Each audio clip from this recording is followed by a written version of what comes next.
going to try to do a leftover chicken salad for today. So I'm going to pick up some leftover chicken from the fridge and then put it in sort of a cold chicken and egg salad, French version. All right, so first thing for the egg salad, we get some decent quality eggs here. These just came out of the fridge, so I'm going to throw them in room temp water so they can come up to room temp, and then we'll do hard-boiled eggs. Then the other thing that I grabbed is Amish chicken that I cooked rotisserie style a couple days ago, and so that should make a delicious little chicken egg cold salad. All right, the rest of the mise en place is going to have like some celery. It's going to have a bit of spices, definitely some mayo. Again, for the mayo, you can make a homemade delicious mayo if you have the time. But for this one, we're just doing a very simple cold salad style. So we're using our store-bought Kraft mayo, so nothing special. So every time I use a knife, I always make sure to give it a quick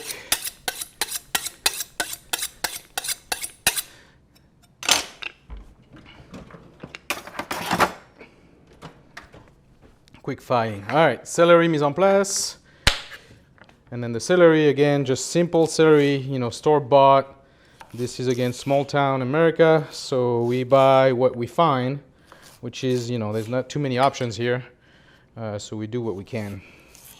And for this chicken egg salad is going to be very simple, very diced celery.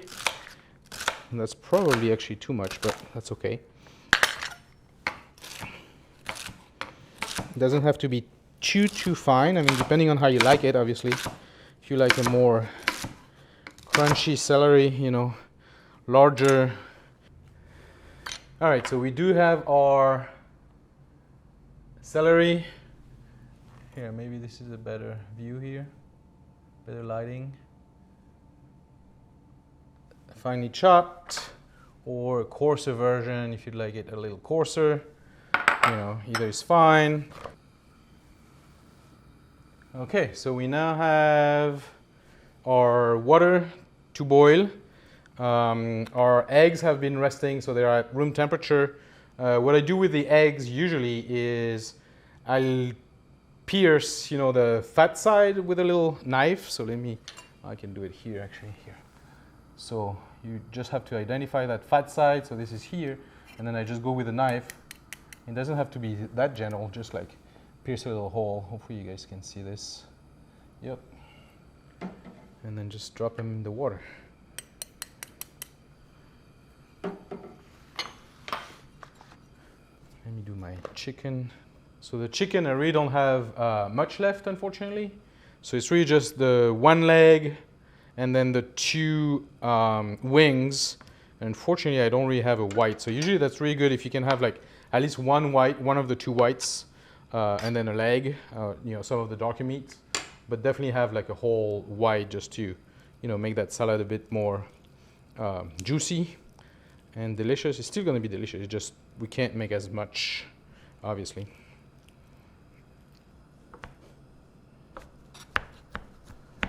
So just cut it up as you can.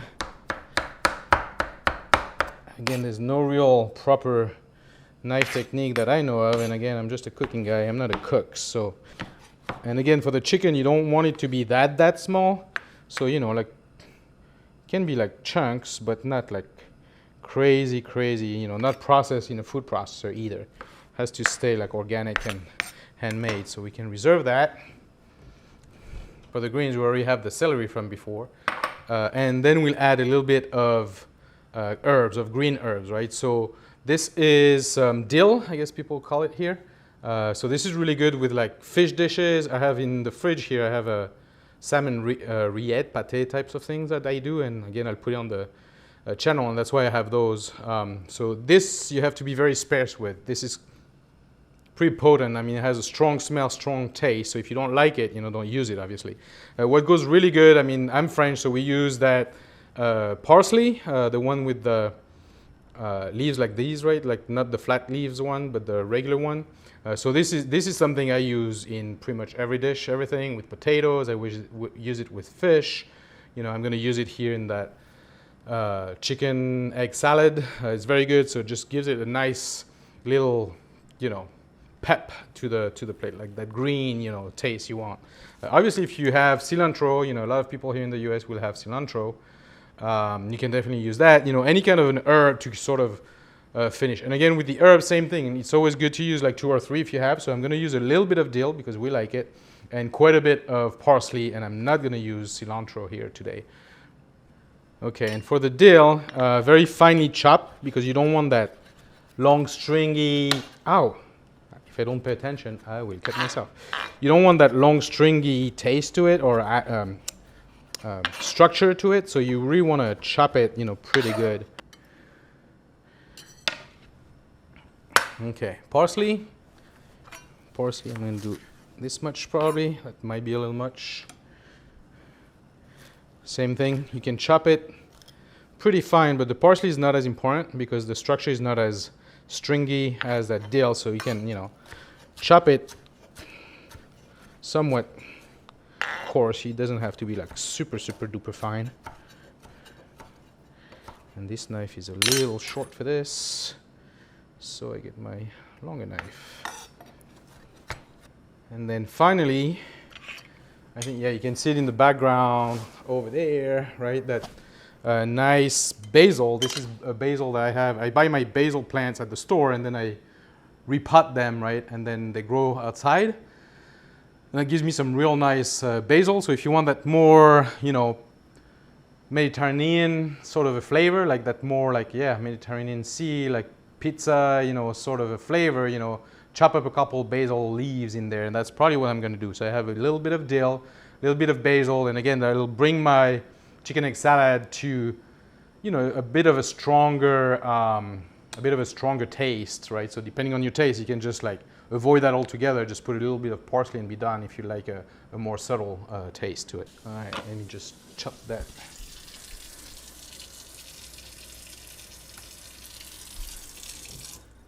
Also, I didn't mention for my, look at how beautiful this is. For the hard-boiled eggs, obviously, I count 9 minutes after they come back to a boil. So they're boiling now, and they've been boiling for a couple minutes now.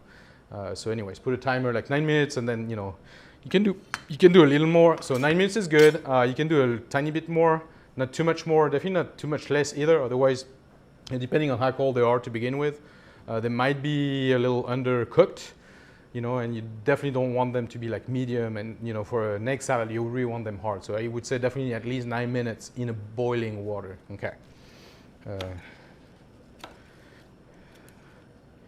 And too bad you guys can't smell this, but this basil is, you know, competition level basil. This is exceptional. The leaves are like thicker, you know, than the one you'll buy in the store, just because it's been growing outside, right, all summer, or some of the summer, at least. Like those leaves are real, you know, nice and thick. So I'm gonna keep some of the leaves whole, maybe for presentation. Again, the stems and everything can go in the compost, and we can chop some of that.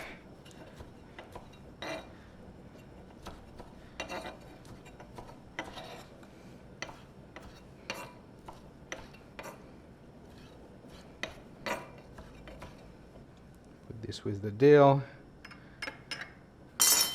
and there you have it. So the chicken, the celery, again, this is probably too much celery. I'm gonna say this is probably like half of that is probably a good amount.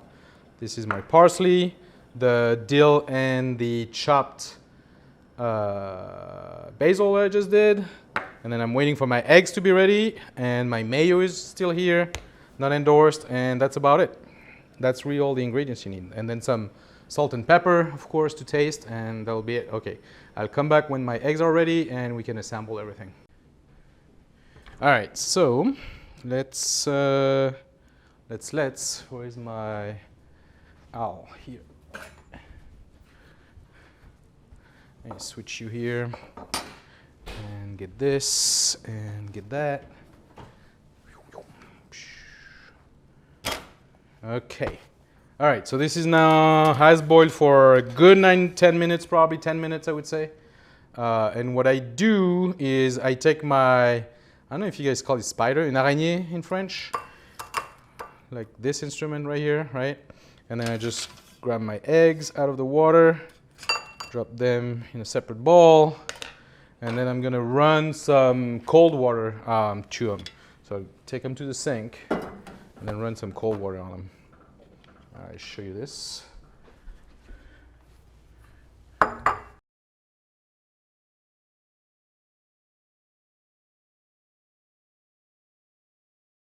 Okay, so you can see now the cold water is on them, so we just basically stop the cooking. Like by now, like the temperature's dropped enough that the cooking has stopped. And I can tell, you know, these are like hard enough. Yeah, you definitely want to check before. So this is how I tell, like I just like crack one, and if it's like too soft, I just can feel it, right? If like there's a consistency where you know it's gonna be good, so that's good. And if they're not quite ready, right, when you do this, then you can just leave them in the hot water a couple more minutes, or you know, put them back in the hot water for a couple more minutes, or just you know, instead of running the cold water, just let them sit for a couple minutes until, like, you know, they'll keep cooking. Right now I just stopped the cooking, and now I'm gonna peel one and just double check that they're actually okay. The way I peel them, usually I just peel them underwater, so I just have a very small kind of trickle of cold water like this under the trickle, right?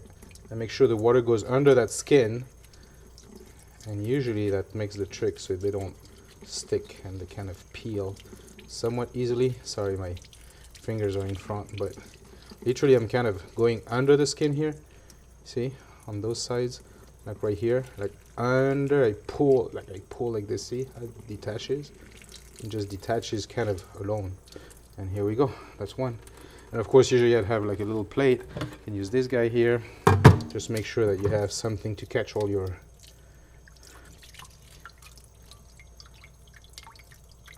And there it is.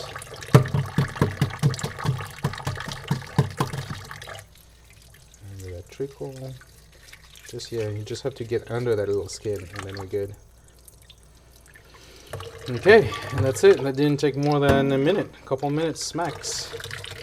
And you end up with a clean sink because you caught all your shells in that little container, right? So you didn't leave any. Let me chop my eggs. Okay, so very first one, I can tell they're a little soft maybe, but pretty good. Yeah, there you go, almost perfect. Okay, yeah, you can see there's none of that goo in the middle, right? They're cooked throughout, but they're also still soft. They're not overcooked, they're not like dry. So that's a perfect hard-boiled egg right there. Okay, and then again, the chopping is, I guess that's sort of the leitmotif of this video, of this recipe maybe, is don't chop it too fine. You want, you know, you want some bite to it. You want some chunks with it, right? You don't want it to be like all that, like, you know, food processor sort of mush. You know, you want, you know, hand chop, bite size sort of little chunks. You know, it doesn't have, don't make them coarse, but definitely don't make them, you know, tiny. Okay, and that's really it. I mean, just, so I just like chop, like, you know, cut it in two, basically each half, you know, cut it in quarters if you want, each half in half. Right here, you can see, just half. You can see how this one is much more yellow than the previous one, and that'll be enough for the amount of chicken I have.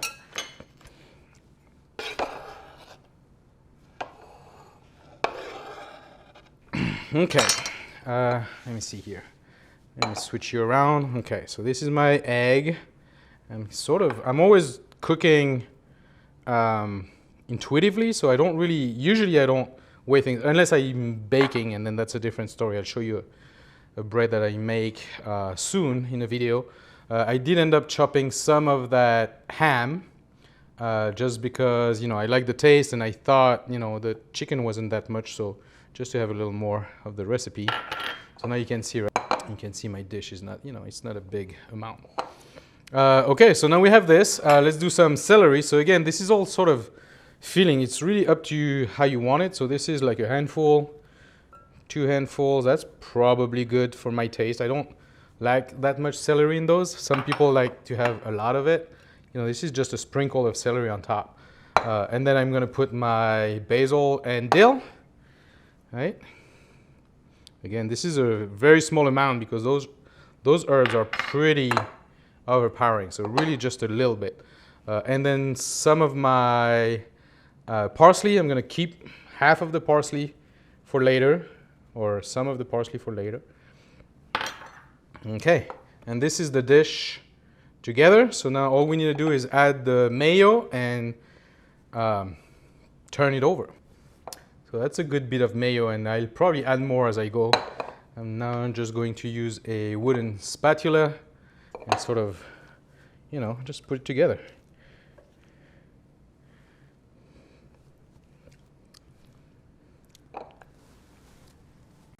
Okay, so let me do a bit of presentation. So rule number 1 of the kitchen, always keep your eyes on the food. I'll say this in every video probably. Never leave the food unattended, ever. And the other rule of cooking, for me at least, is it must taste delicious and look delicious. Now that's why I kept some of my parsley. Just a sprinkle on top. That's more for looks than anything. We can even throw this here. And yeah, so when you open the fridge, you know, who doesn't want to dig in? That looks nice. Okay, and now for the drying, we have to eat the food now. Okay, this is definitely better if it, you know, stays in the fridge for like overnight. So tomorrow is going to be way better because, you know, all the flavors are going to blend. And yeah, it's just much better after resting and being refrigerated, you know, a few hours at least, or overnight. Okay, so this is the next day, and we are back to taste our chicken egg salad, right? So this is the chicken egg salad next day. So you can see this how chilled out now. It's all chilled, and it's nice and more together. It got a little more consistency, still looking very nice. And now we have a fresh bread here, right? You can see this is a homemade bread with my little maker's mark here, my little specialty with it, which is like a little fish looking thing on the side, like a nice sourdough. I'll show you how to make those in a very soon video. Very nice bread, homemade, fresh from the morning. So yeah, let's just dig in and try our salad. Okay, as you can see, this bread is super delicious, super beautiful. I mean, like I said, it's just fresh from the morning, so obviously that's, you know, that's gonna beat any bread you might have. So the way I like to eat that salad usually is either on the soft bread like this, or you can definitely grill that. You know, that's also gonna be delicious. If I grill it, usually what I like to do when I grill is actually take a very small, like almost like this. Maybe this is a bit exaggerated, but you can see here that this is really like a thin, very thin slice, right? And then I grill that, and I'll show you.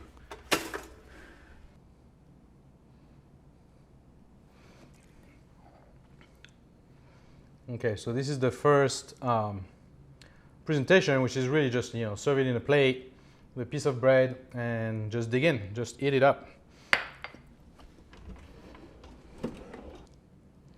Okay, we're trying it live.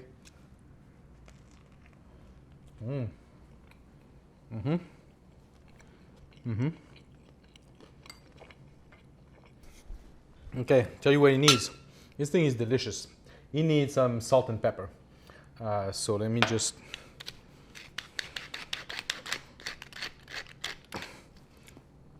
good pepper, a bit of salt. Try this again. Yeah, that celery is nice and fresh in there. So the more you refrigerate it with the collagen, you know, from the meat, it's gonna gel a little bit, and it's gonna get that more like together consistency, almost like a rillette, a pâté sort of a thing. So this is almost there, but it's very delicious, very fresh. Yeah, I mean, nothing wrong with it. Very, very good. Again, of course, very good quality bread helps. So, okay, so presentation number 2. you know, maybe if you'll be hosting or something. So this is grilled. This is not very grilled. You can definitely get to a higher grill. Again, food must look and taste delicious. This definitely tastes delicious. Okay, so this is paprika. I don't know if you can see this, probably you can. Now you have 2 canapé style bite-size appetizers that are very delicious. And you grab this.